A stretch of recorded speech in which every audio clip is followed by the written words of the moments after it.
What is our role as parents in raising our children to be readers? To begin with, it's never too early to start reading.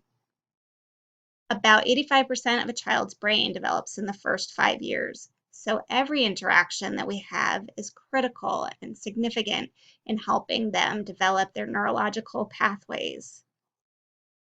When we snuggle with them, when we read to them, we are helping give them vocabulary, safety, a place to learn. Our interactions go back and forth as we see them giggle and smile, and we acknowledge that they're excited about something.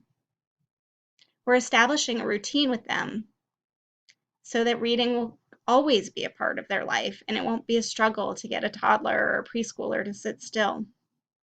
There's so much research about the amount of words that a child hears and how successful they will be in life.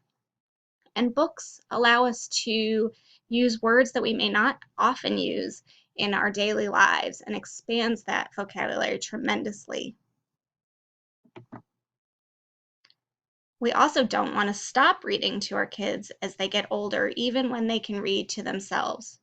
A study asked kindergartners who loves to read outside of school, and 100% said that they did. But as you can see, as kids got older, that dramatically declined. And the main thing that changed is that parents stop reading to their kids when they can read on their own.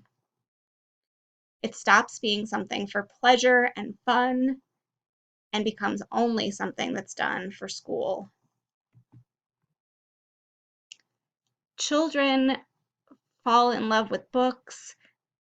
They get a sense of security. They know that we care about them when we read with them.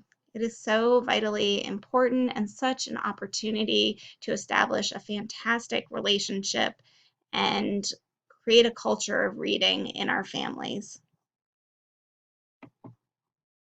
So, how do we cultivate this love of reading? We can offer choices. We find out what books our kids love, what subjects they enjoy. There are lots of benefits of reading the same book over and over again, but we don't need to feel like that's the only book to read. We can introduce them to all kinds of different books and subjects and follow their interests. We want to remember that kids are often way smarter than we think they are. Their comprehension is huge, way more than they can speak at first, way more than they can read to themselves at first. And so constantly and continually challenging them with new books and ideas and bigger words is part of the way that we can cultivate this excitement about reading and learning. I truly do not believe that there is a child out there who does not have the capability of loving to read and loving books. For some, it's a matter of helping them where they struggle with reading, getting them the support that they need. For some, it's finding the type of book. We may love to read fiction and stories to our kids, and it may just not be their thing. So we need to find the nonfiction book, the facts, the vocabulary, the book of all kinds of different trucks or dinosaurs that engages them. Any book that helps a child form a habit of reading to make reading one of her deep and continuing needs is good for her.